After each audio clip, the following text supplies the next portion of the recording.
Sensor ബോർഡുമായിട്ടുള്ള യുദ്ധം ജയിക്കാൻ വേണ്ടിയിട്ട് ഈ സിനിമ കോടതിയിൽ കൊണ്ടുപോയപ്പോൾ ജഡ്ജ് സിനിമ കണ്ടിട്ടാണ് പ്രദർശന അനുമതി കൊടുത്തത്.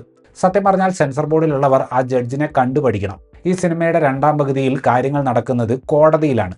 നായകനെതിരെ നിർബന്ധിത മതപരിവർത്തനവും തീവ്രവാദ ബന്ധവും ഒക്കെ ആരോപിച്ച് UAPA ചുമത്താനൊക്കെയാണ് ശ്രമം. അതിനെതിരെ നായകന്റെ വക്കീൽ കോടതിയിൽ പ്രണയത്തെക്കുറിച്ച് ഘോരഘോരം സംസാരിക്കുകയാണ്.